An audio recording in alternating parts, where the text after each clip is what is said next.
Okay, so question 6 of chapter 2 of an introduction to statistical learning. And here's the question right here. And in this question, we're meant to discuss parametric versus non-parametric methods of statistical learning.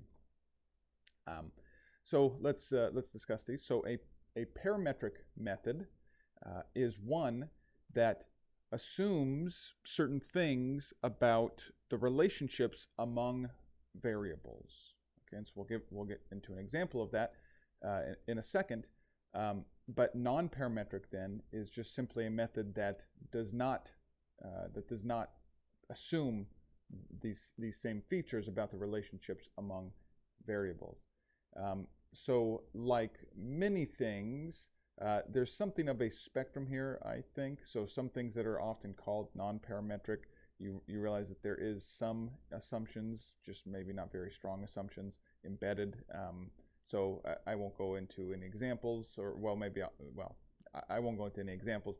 But just notice that you may encounter things where it's not clear that it's parametric or non-parametric.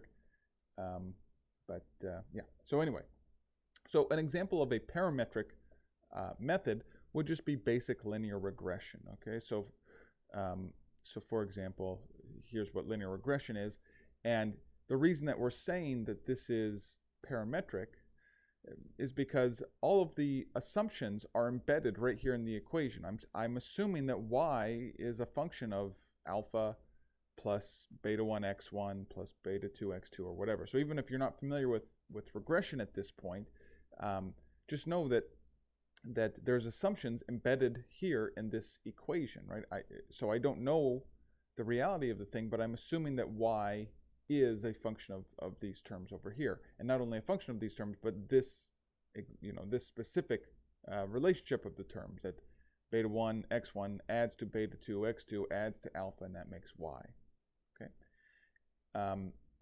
We'll get to a non-parametric example here in just a second, but so these assumptions, these represent information, right? There's information in knowing ahead of time how data is structured, or how the phenomenon that the data represents is structured, right? There's information in that.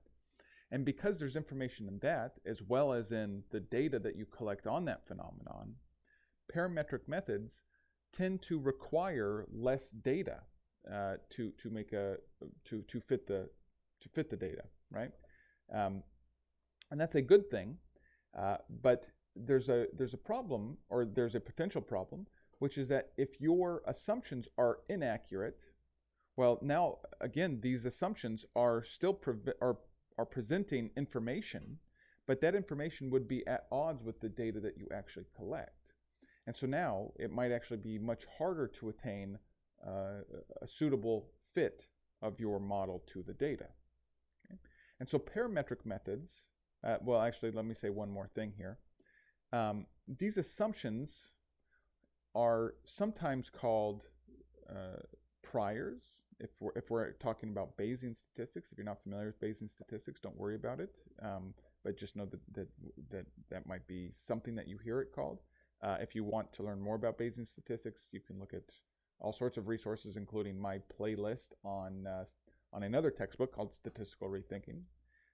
That is a Bayesian textbook, but it may be referred to, or these assumptions might be referred to as bias. And you hear the term bias in a lot of machine learning contexts, such as neural networks.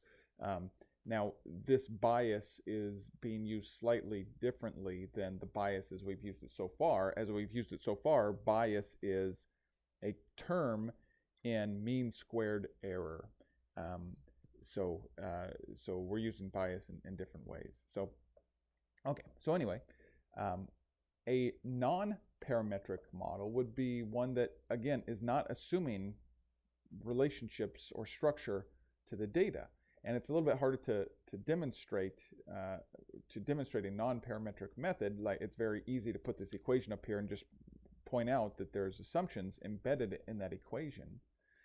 But it's a little bit hard to do that with a non-parametric approach. But let me just come up with one here.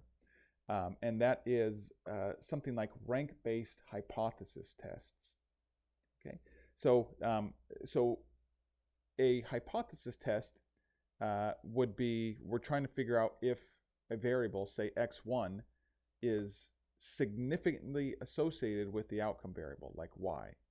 And in something like linear regression, in a parametric equation or a parametric model, we would just look at, in that case, beta 1 and try to see if it was a significant value, right? Or if it was a big value that was reliable. A big reliable value would tell us that x1 is probably associated with y. Okay. But in a rank-based test, what we would do instead is we would rank order all of the values of y in our data set, okay? And then we would also look at how the data looks as partitioned by a variable like x1. And then we would just ask, is the rank order, is it similar enough to the data or to the y values when we partition by the value of x1?